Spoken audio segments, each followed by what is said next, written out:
Paz do Senhor, irmãos, podeis assentar. Deus abençoe a todos. Que bom estarmos nesta manhã intensa, né, da semana que nós já estamos vindo, da unção profética, mas glória a Deus de estarmos aqui para falarmos um pouco mais da palavra do Senhor, estudarmos. Nunca é demais aprendermos a palavra do Senhor, amém?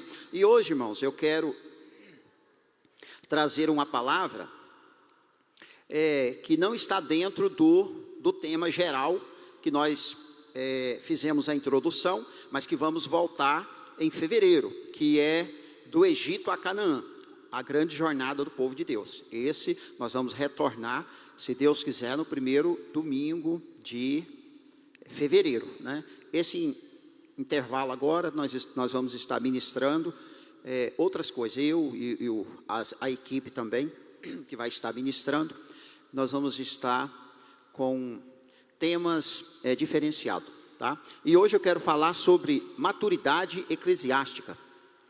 Maturidade eclesiástica. Eu quero ver com os irmãos, dentro da própria Bíblia, da nossa Bíblia, o que Paulo nos ensina dentro da Bíblia sobre a maturidade eclesiástica. Maturidade eclesiástica quer dizer maturidade daqueles que estão ligados na igreja, maturidade daqueles que estão vivendo uma vida cristã, amém? E eu quero transcorrer dentro de um texto que Paulo escreveu no livro de Atos dos Apóstolos. Não Paulo escreveu, que foi escrito por Lucas, né, da vida de Paulo, do ensino de Paulo, e depois nós vamos pegar um pouco de Timóteo, o que ele fala também sobre essa área. É uma área de liderança, tá? Para nós. E eu pergunto para a igreja, qual a importância da maturidade na igreja? Será que é necessário nós termos pessoas maduras? Maduras quer dizer experientes, maduras quer dizer pessoas experimentadas, pessoas talhadas para fazer a obra. Claro que a resposta é sim, porque a Bíblia nos mostra muito isso, a Bíblia nos fala sobre isso, né? Jesus, ele veio, ele comissionou a igreja, ele designou os apóstolos para abrir a igreja mesmo não foi instituída no período da vida de Jesus aqui, mas foi em Atos dos Apóstolos, quando começou então a comunidade verdadeiramente cristã, da forma que nós conhecemos, né? E Paulo foi quem mais foi usado por Deus para essa finalidade, de trazer estrutura para a liderança, de trazer estrutura para os novos líderes, né? E nós vamos ver isso de forma bem tranquila. Atos capítulo 20, versículo 28 a 32. Eu já coloco aqui o texto para ficar mais fácil de nós acompanharmos. Diz assim: atendei por vós e por todo o rebanho sobre o qual o Espírito Santo vos constituiu bispos, para pastoreardes a igreja de Deus, a qual ele comprou com seu próprio sangue. Eu sei que depois da minha partida, entre vós penetrarão lobos vorazes, que não pouparão o rebanho. E que dentre vós mesmos se levantarão homens, falando coisas pervertidas, para arrastar os discípulos atrás deles. Nós vamos então analisar esse texto, fazer uma análise. Isso aqui a gente chama de ministração analítica. Nós vamos analisar o próprio texto, né? Não precisamos tirar de nenhum outro lugar o ensinamento o qual Paulo está nos dando aqui da Bíblia Sagrada. Então, analisando esse texto, Paulo, ele está partindo da região em que ele estava deixando ali uma comunidade que ele havia edificado, que ele havia preparado, e ele então deixa essas recomendações, dizendo: olha, quando eu partir, vocês prestem atenção nessas coisas, vocês tomem cuidado com estas coisas, que é o que nós vamos analisar. E ele diz então, atentai por vós. Quando Paulo aqui diz atentar por vós, o que significa, né? Atentar por vós. Em alguma outra versão diz assim, atentai por vós mesmos. Ainda acrescenta o mesmo, né? Mostrando que os líderes ali, aquela comunidade, precisava ter a maior atenção na vida espiritual, na conduta, no aprendizado, no relacionamento com Deus e com os irmãos. A maior preocupação deveria ser eles mesmos,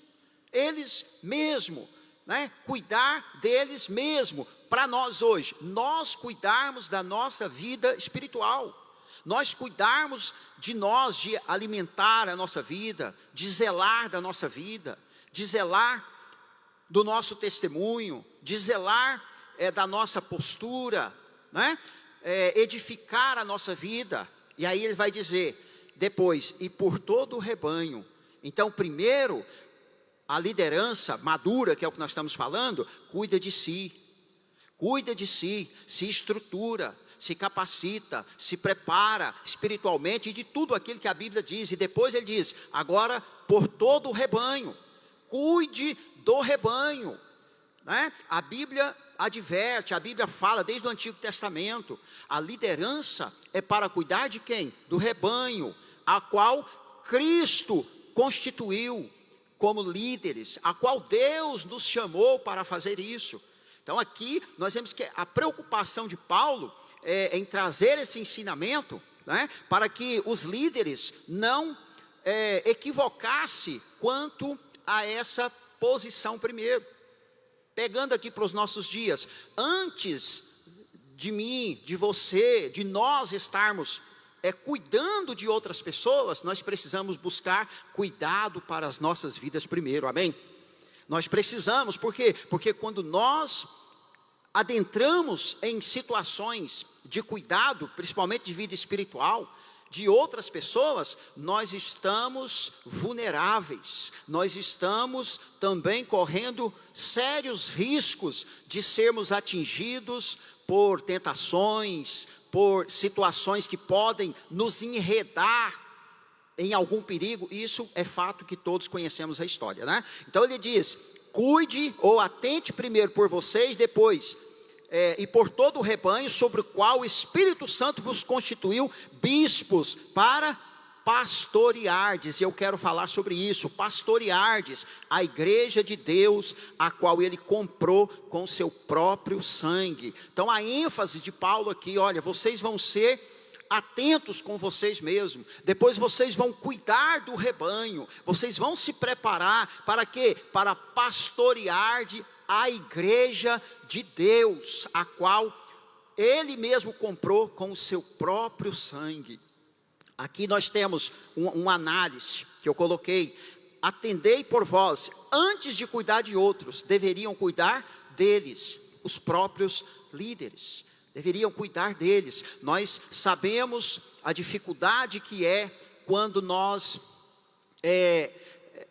temos pessoas leigas, pessoas, o que a Bíblia chama de neófito. O próprio Paulo, quando ele instrui a Timóteo, ele diz assim, não impõe a mão precipitadamente sobre ninguém, ou seja, não ordene ninguém precipitadamente, mas essa pessoa, nós vamos analisar mais na frente, ele vai dar os qualificativos para essa pessoa. E pastorear, o termo aqui em grego é poimen, pastorear é fornecer pasto, fornecer comida, nutrir a ovelha. E pegando isso aqui, esse nome, né, essa palavra, para a vida espiritual, então pastorear é nutrir a ovelha, pastorear é trazer comida para o rebanho, é trazer direção para o rebanho, é apontar os caminhos que são perigosos, é trazer direção para a vida do rebanho. Isso é pastorear, o que Paulo está ensinando e recomendando. Depois ele diz, por todo o rebanho. Quem é o rebanho? A igreja. O rebanho é a igreja. Eu cuido de mim. Por isso, irmãos, o correto de ser líder, de ser obreiro, é passar pelo processo. O processo de treinamento, primeiro o chamado de Deus, a vocação, depois o processo do preparo, o processo do treinamento, o processo da prova. Quantas pessoas que pulam etapas e são colocados para fazer determinado trabalho na igreja do Senhor, e essas pessoas acabam se machucando, acabam entrando por caminhos que os colocam em dificuldades, ele e outras pessoas. Por quê? Porque tem que ter cuidado, tem que passar por um processo, né? A igreja é assim, tem o chamado, tem diácono, treinamento para diácono, né? Treinamento para obreiro. A igreja de Deus tem exame ministerial, que é o que a Bíblia recomenda, sermos provados, sermos testados, para depois então cuidar do rebanho, cuidar da igreja do Senhor, amém? Aleluia. Ele diz assim, eu sei que depois da minha partida entre vós penetrarão lobos vorazes, que não pouparão o rebanho. Então por que Paulo está dando essa recomendação? Ele está dizendo, porque eu sei que é assim que vai acontecer. Eu sei que se vocês não cuidarem primeiro de vocês, se vocês não tiverem atentos com essa maturidade, esse crescimento, lobos vorazes penetrarão no meio de vocês. Por isso vocês têm que ter esse cuidado de vocês e depois cuidar da igreja. E aí ele vai dizer que esses lobos vorazes, né? E que dentre vós mesmos se levantarão homens falando coisas pervertidas para arrastar os discípulos atrás deles. Então, ou seja, aqui Paulo recomenda o cuidado de dois grupos. Olha só, ter cuidado com dois grupos. Os de fora, ele chama de lobos vorazes, ou seja, são agressivos, são os falsos profetas, são os vendilhões do evangelho, são aqueles que não têm compromisso com Deus, que penetra no meio do rebanho para arrasar o rebanho, para acabar com o rebanho, para introduzir ensinamentos contrários à palavra do Senhor. Então, se quem está na direção, se a igreja não está sendo direcionada à maturidade, Paulo está dizendo, olha, esses lobos são vorazes, eles são agressivos, eles não têm piedade de ninguém, eles querem arrastar as pessoas após ele, eles fazem discípulos não para Jesus, mas fazem discípulos para si mesmo, né? O segundo grupo, os de dentro, ele diz que falam coisas pervertidas. O que é coisas pervertidas aqui nesse texto, irmão? E que são aqueles que estão de dentro, que Paulo está dizendo, são do nosso meio. Nós não podemos fechar os olhos para isso. Não podemos. Quantas pessoas equivocadas quanto às doutrinas bíblicas, a palavra de Deus, o ensinamento de Deus, e que se entram por caminhos pervertidos. E acaba causando facções, dissensões, divisões, motim. Então Paulo está dizendo, olha, cuide de vocês, preste atenção nessas coisas, tenha cuidado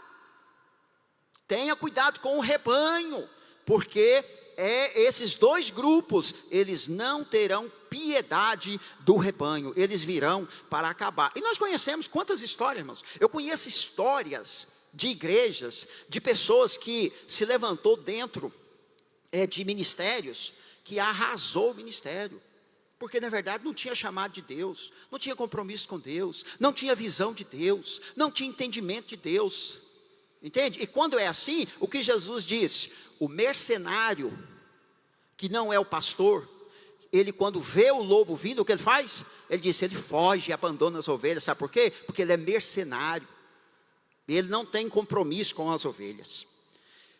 Um quer destruir e o outro quer atrair após ele. E todos os dois, Paulo está advertindo, é errado e é pecado. O de fora quer destruir e o de dentro quer atrair. Então tudo isso, irmãos, é errado, equivocados, e que nós não podemos entrar por esse caminho. Aleluias. As advertências, no verso 31, portanto, vigiai, lembrando-vos de que por 3 anos noite e dia, não cessei de admoestar com lágrimas a cada um de vocês. Então Paulo, ele deixa claro que aquela igreja foi advertida, aquela igreja foi admoestada, foi ensinada, e por período longo, 3 anos. Então Paulo vai dizer ainda: agora pois, encomendo-vos ao Senhor e a palavra da sua graça, que tem poder para vos edificar e dar herança entre todos os que são santificados. Então depois que Paulo dá todas as instruções, que Paulo instrui, ele vai dizer: agora eu só recomendo vocês ao Senhor. O Senhor agora cuide de vocês. Agora é vocês e o Senhor. E sabe quem mais? A palavra da graça dele. Porque essa palavra tem poder para edificar a vida de vocês e dar ainda herança para vocês. Aleluia, irmãos. Esse é o nosso papel, esse é o nosso chamado, esse é o chamado da igreja. Esse é as advertências, essas são as advertências que a palavra de Deus nos dá. E que nós precisamos nos voltar para ela. Você vê que aqui eu não estou trazendo nada de fora. Nós estamos pegando o próprio texto bíblico, aonde há essas recomendações, e nós não podemos, irmãos, negligenciá-las. Não podemos. Agora, um outro texto que eu quero analisar. 1 Timóteo 3:1. Que o próprio Paulo também, né, que vai dizer aqui.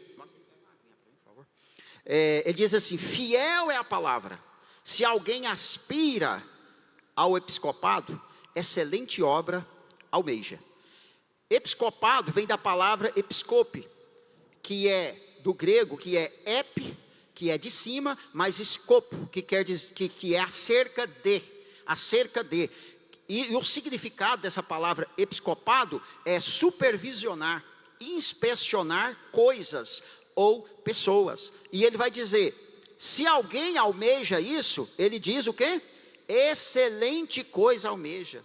Se você deseja ser alguém que vai atuar na obra do Senhor, ele diz: que coisa excelente você escolheu. O primeiro passo é esse, mas aí então ele vai desenvolver todo o ensinamento, mostrando e apontando um caminho que a igreja deveria seguir. Aleluias. No Novo Testamento, o termo episcopado, ou episcopo, é usado para se referir ao ministério dos líderes da igreja. Obrigado. Eu estou tomando uns remédios, irmãos, esses dias, e a garganta fica seca, hein? A bebeção d'água, parecendo que comeu bacalhau. No Novo Testamento, o termo é usado para se referir ao ministério dos líderes na igreja. Você vai encontrar em 1 Timóteo, vai encontrar em Atos. E para o dia da visitação, ou dia do julgamento de Deus, também, que está em 1 Pedro e está em Lucas. Então, ou seja, essa palavra, como ela se refere supervisionar, ela é usada intercambiavelmente, né, para se referir os líderes, os que são chamados por Deus, para fazer supervisão, e também no contexto, quando Deus vier julgar a igreja, Deus também vai vir supervisionar, ele vai vir pedir prestação de contas a toda a sua igreja. Então, esses dois contextos você vai encontrar na igreja, né? E a referência está aí na concordância de Strong. E qual o ofício agora? O que Paulo vai ensinar. Qual é o ofício do bispo? Entenda que aqui bispo nós já falamos, é supervisor ou é pastor, tá?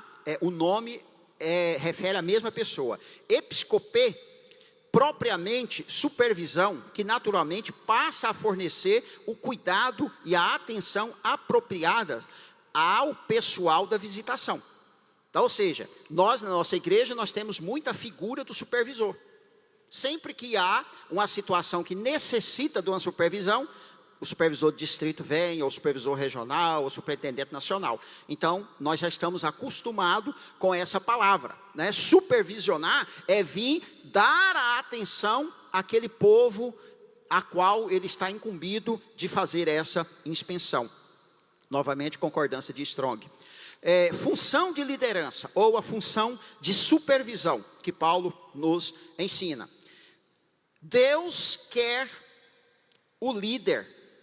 que o líder coordene os esforços das pessoas rumo aos objetivos dele. Isso é fato. Isso é fato. Por que que Deus manda levantar pastor, mestre, né, evangelista? Por quê? Porque Ele quer que esses líderes que são levantados pela vontade de Deus coordene os esforços da igreja para quê? Para alcançar o objetivo de Deus. Então, quando não existe um lugar que não existe liderança, um lugar que não tem essa supervisão, irmãos, a coisa embaraça, o meio de campo não vai. Pode ser na sociedade civil, pode ser na militar, pode ser na igreja, em qualquer lugar eclesiástico, né? Nós precisamos de líderes que façam supervisão. Para quê? Para coordenar os esforços de todos nós. Então o supervisor, ele vai dizer: você vai pastorear, você vai evangelizar, você vai ficar na porta, você limpa a igreja, vai fazer isso. Agora deixa tudo sem essa coordenação. É aquele ditado que diz: quando todo mundo pode fazer, o que acontece? Ninguém faz. Ninguém faz, tem que ter coordenação. A área de coordenação inclui visão, planejamento estratégico, né? Supervisão, metas, controle, prestação de contas e outros. Essa é a área da supervisão. Essa é a área, né, do supervisor ou do bispo, que a palavra de Deus nos ensina. E que qualidade alguém precisa ter para supervisionar? O que Paulo recomenda aqui?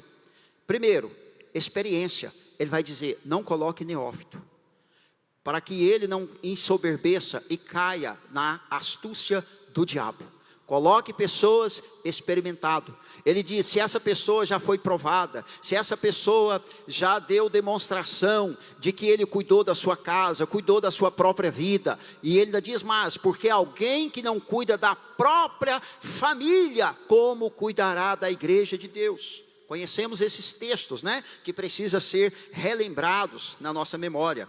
Depois ele vai dizer: precisa ter conhecimento técnico. O que é conhecimento técnico? Conhecimento de como funciona as coisas eclesiásticas, conhecimento como funciona os departamentos, conhecimento como Deus quer que as coisas funcionem. Isso é ter conhecimento técnico, né? O conhecimento administrativo. Depois, ter foco.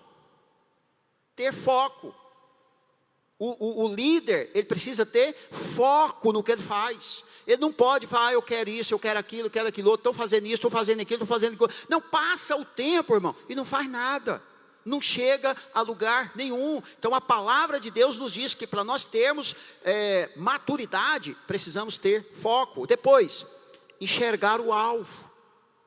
Quem não enxerga o alvo, não sabe aonde é que vai acertar. Não sabe. Depois, ter a visão. Visão de quem? De Deus. Receber a sua visão de Deus. Você sabe uma coisa que eu acho interessante? Todos sabem que eu sou muito da área da educação. Pastoreei 15 anos como pastor titular, né? E algumas pessoas falam assim: o Valdivino é da área da educação. Lógico que sou, porque foi Deus que me chamou. Foi Deus que me deu essa visão, e eu nunca mais larguei dela. Me entendeu? E não tenho nenhum problema com outras visões. É por isso que eu sempre digo: não, irmão, você sabe por que eu continuo na minha visão? A mesma coisa, do mesmo jeito, claro, crescendo e desenvolvendo, porque não foi eu que me chamei, foi Deus quem me chamou. Foi Deus quem me vocacionou. Então, irmão, se você não tiver um chamado e não tiver uma visão, você não sabe o que fazer. Mas quando Deus te dá um chamado, te dá uma visão, então você precisa desempenhar aquilo da melhor forma possível. Depois, comunicação. O líder precisa ter comunicação. Imagina um líder que não comunica, que não sabe comunicar, e está dentro aqui da palavra episcopado, fazer comunicação, né? E o que é comunicação?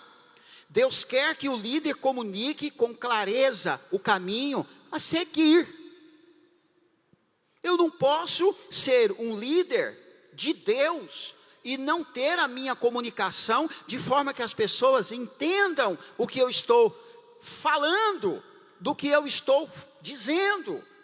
Amém? Timóteo diz assim, Paulo a Timóteo: é necessário, portanto, que o bispo seja irrepreensível, esposo de uma só mulher, temperante, sóbrio, modesto, hospitaleiro, apto para ensinar. Por quê? Porque o líder, ele está na posição de servir, de ajudar, de compartilhar. Amém? Embora nós sabemos que não é de hoje que existe vocação para ser líder de posição. Ser líder que só quer a posição, mas que não tem progressão, que não quer servir, que não quer caminhar. Então, meu querido, está equivocada essa visão. A visão de Deus para a liderança é que a liderança ensine aonde ela estiver. Se está no departamento de mulher, ensine as mulheres, como Tito, Paulo escrevendo a Tito, diz: as mais velhas ensine como ser boas donas de casa, como ser esposa, né? Como Paulo ensina aos Efésios, que os pais ensinam os seus filhos. Então todos nós fomos chamados para liderar alguma coisa, e naquilo que Deus nos chamou, nós precisamos então fazer essa comunicação da melhor forma possível. Vamos ver aqui, essa palavra apto para ensinar, veio da palavra didáticos, que significa, apto para ensinar, didáticos. E o que significa apto para ensinar? Primeiro eu vou falar o que não é didática. Não é o dom do ensino. O que ensina é didasco, esmere-se no fazê-lo. Didática é a habilidade de explicar, pôr para fora. Isso é didática. Você já viu as pessoas que dizem assim: não, eu sei, mas eu não sei explicar. Então está faltando a didática. Está faltando ele aprender, colocar para fora. E isso, com o tempo, com o preparo, todo mundo pode fazer. Quem é da área do ensino, professores, sabem disso, né? Então, ou seja, ele vai dizer, apto para ensinar é ter didática, porque vem dessa palavra didasco. Ter o dom, mas não dedicar o suficiente, não terá didática, não saberá explicar. E nós, pentecostais principalmente, irmão, nós nos apegamos demais no dom. Irmão, eu vou te falar uma coisa aqui, que vai quebrar esse paradigma. O dom, sem a sua dedicação, ele fica enterrado. O dom, sem a sua dedicação, ele fica enterrado. Quando eu descobri que Deus tinha me dado essa vocação, esse desejo, eu nunca parei de ser um buscador de entendimento, de conhecimento, para poder continuar sendo relevante no uso de Deus, como instrumento de Deus, para Deus me usar. E muitas pessoas ficam assim, irmãos: eu quero o dom, não, porque Deus vai me dar o dom. Irmão, o dom não vai te ensinar a falar corretamente. O dom que Deus te deu para tocar, não vai te ensinar campo harmônico, não vai te ensinar a entender sobre música. Você tem que aprender, você tem que dedicar. O dom que Deus me deu, sabe o que significa dom? Presente. Presente significa, Deus te chamou para estar do lado dele, aleluias. Deus te chamou para estar nessas fileiras de trabalhadores do reino dele. Isso é o dom. Mas, se você comparar com toda a palavra de Deus, o ensino de Paulo, por isso que ele vai dizer do treinamento, do preparo, que é o que nós estamos vendo aqui. Vamos continuar. O que não é didática? Não é o conteúdo do ensino. E perseveravam na doutrina. Aqui é didaquê. Doutrina aqui é didaquê. Então, ou seja, a didática não é o conteúdo. Então, ou seja, se eu leio a Bíblia é a doutrina. A Bíblia é o ensino. Mas só ler a Bíblia não significa que é algo didático. Não, eu preciso ler, entender e saber explicar. Isso então é didática, tá? O conteúdo está no livro, na apostila, na Bíblia. O conteúdo, ele já existe. Agora o que acontece? Quando você tem didática, você pega o conteúdo e você transforma ele em algo que as pessoas possam entender, possa se alimentar, possa experimentar, possa compreender. Então aquele que tem didática, ele é o facilitador do processo de Deus na vida das pessoas. Posso ouvir um amém? Glória a Deus. Vamos lá. Quando se diz que a pessoa sabe muito, mas não sabe ensinar, ela tem o quê? Didaquê. Ela tem doutrina, mas não tem didática, ou seja, habilidade para passar. Aí eu até coloquei aqui, ó, exemplo do aviso de casais. Isso aqui eu peguei um exemplo de um livro, e você vai identificar. A pessoa está lá para dar um aviso.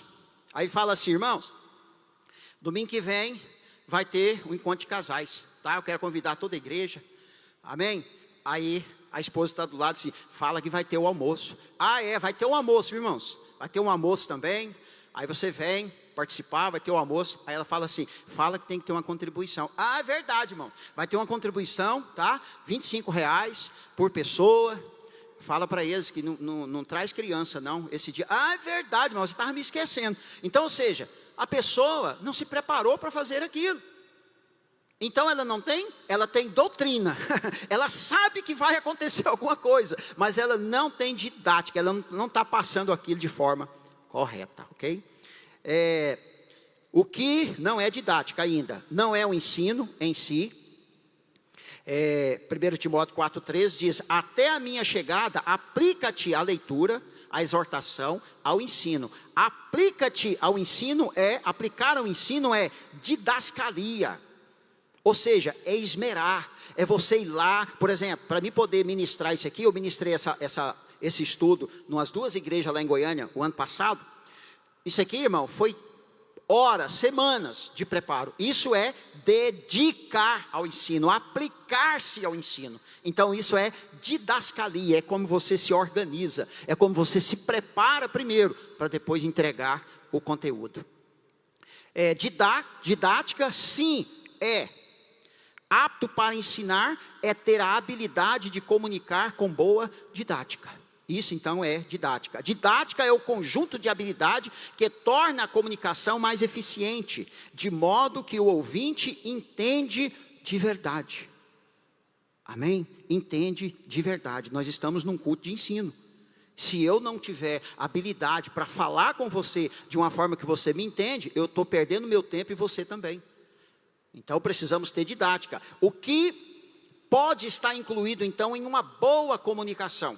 Aqui na igreja teve uma irmã que me procurou, até inclusive o irmão dela me ligou, que queria exatamente um curso desse. Eu queria fazer oratória, eu queria aprender a falar. Existe isso, né? Eu me lembro que antes de eu vir para cá, estava no Guarujá ainda, eu ministrei aqui na igreja um curso de oratória e homilética. Quem fez aqui naquela época? Um punhado de gente. Né? Então, ou seja, são habilidades. Vamos lá ver. O que pode estar incluído, então, em uma boa didática? Clareza, a dicção, a forma de falar, pronunciar corretamente. Eu, por exemplo, eu tenho uma dificuldade que eu, às vezes, falo muito rápido, mas eu estou sempre procurando me corrigir, brecar um pouquinho, entende? Eu estou comunicando, mas eu estou falando assim, irmão, não, presta atenção, se está ouvindo, se as pessoas estão ouvindo. Né? Aqui a igreja que é grande, se eu tirar o microfone, lá atrás fica insuficiente o som para chegar. Então a clareza, né? A clareza de tudo, tanto do que a pessoa está falando, das palavras, quanto o próprio som. Domínio do conteúdo, dominar o conteúdo. Vai falar de alguma coisa? Fala o que você sabe. Ninguém precisa falar do que não sabe, do que não entende. Não, fala do que sabe. Ok? Depois, objetividade. Eu me lembro que ficou uma marca registrada aqui na igreja, na época do Alimera, que a pastora Mauro lembra, que, eu acho que foi a esposa dele que foi pregar sobre a pedra na funda, e ficava com essa pedra na funda, o Alimera chegou uma hora e falou assim, solta essa pedra, porque não ficava aquela coisa, sabe? Não tem objetividade, fica lá o tempo inteiro, e não vai. Isso é ruim, irmãos. Isso é ruim, nós precisamos ter feedback. Eu peço sempre a Moacir, e ela é cruel para me falar. Você ficou olhando demais para baixo, e é isso que a gente tem que aprender, certo? Estrutura lógica do que vai falar, ou seja, começo, meio e fim. Estrutura lógica. Eu preciso começar algo pelo início, desenvolver e chegar na conclusão. Ok? E isso é como? Pensando, estruturando, fazendo a estrutura de tudo isso. Linguagem também adequada. Linguagem adequada. Linguagem à altura que todos possam entender, possam compreender. Certo? Depois, a dicção, a própria dicção. A forma de pronunciar. A pessoa, às vezes, que tem dificuldade em falar, precisa entender. Prestar atenção nisso aí, falar mais devagar, falar mais pausado, para que as palavras saiam corretas. Por exemplo, quando a gente, na igreja, nós temos muito isso, que a gente está mais quente, mais fervoroso, que a gente começa a falar alto e muito rápido, muitas vezes a gente não entende o que ele está falando. Não entende. Né? Então, ou seja, dicção. Depois, ilustração. Saber ilustrar o que está falando, para poder trazer mais claridade para quem está ouvindo. Aplicação, tempo certo. Aplicação, tempo certo. Né? Eu estou vendo a pastora Maura aqui, passando a dificuldade, que tem o tempo certo de fazer uma coisa, e tem... É ruim. Não é bom, nós temos que ter disciplina. Temos que ter disciplina. Né? Vamos lá. Depois, boa comunicação exige conhecimento. Paulo diz a Tito, apegando a palavra fiel, que é segundo a doutrina, de modo que tenha poder, tanto para exortar pelo reto ensino, como para convencer os que o contradizem. Meu irmão, a Bíblia diz o seguinte, contra a verdade não há argumento. Quando você prega a verdade, alguém pode não gostar de você, mas ele não tem argumento para dizer o contrário daquilo que você está falando. Né? A palavra fiel, apegar a palavra fiel, ela tem poder para exortar pelo reto ensino e para convencer os que contradizem. É a palavra que faz isso. Amém? Depois, para uma boa comunicação, será necessário notar, interpretar, antecipar sua audiência. Isso aqui já é uma coisa, né, para líder que já está um pouco mais adiantado, que é o seguinte, eu vou revelar para vocês o que é. É quando você chega na igreja, no lugar que você vai pregar, você preparou tudo, está tudo preparado. Mas você chega lá e você percebe que a coisa está diferente. O clima está diferente, a situação é outra, mudou alguma coisa. Você levou o notebook, chegou lá, acabou a energia. Entende? Então, você tem que olhar a necessidade que está ali, interpretar a circunstância e deixar Deus te usar. Por isso que temos que ter essa capacidade, né, de ser versátil em determinado momento. Nem sempre dará 100% certinho. Vou revelar para vocês aqui uma coisa. Aconteceu. Posso revelar, Márcia? Quem quer saber o que aconteceu esses dias aqui comigo? Todo mundo quer saber, né? Então, nas minhas aulas, eu ensino para você não entregar o que você está sentindo aqui. Tem gente que fala assim, eu estou aqui tremendo, eu estou com medo. Ninguém está percebendo às vezes, mas você falou, aí todo mundo fala, está tremendo, já está até gaguejando. Nossa, está errando. Não precisa você falar, irmão. Isso não faz parte da comunicação. A sua emoção, fique quieta, controle. Todo mundo que vai falar, que não tem prática, dentro dos primeiros 5 minutos ela consegue se estabelecer e a emoção passar. Eu fui pregar na última ceia. Vocês viram o início da pregação? Eu estou aqui no meu tablet. O que aconteceu? O meu tablet está assim de coisas, cheio de pasta, e eu preparei o esboço e joguei lá dentro. E esqueci de abrir o tablet lá e já deixar na mensagem. Quando eu chego aqui, cadê a pasta? Aonde é que eu pus? Eu não ia falar para vocês, né, irmão? Irmão, o trem perdeu aqui dentro. Não, eu usei um subterfúgio. Eu falei assim, olha, o tablet aqui está com problema. Qual o problema? Não queria me entregar o que eu dei para ele. Ok? Aí eu encontrei. Depois que eu encontrei, o que acontece? Foi uma mensagem que a pastora Mauro me convidou para pregar. Eu tinha preparado outra. Mas diante da circunstância, aquela foi o que Deus me deu. Eu coloquei o texto, esqueci de colocar o capítulo.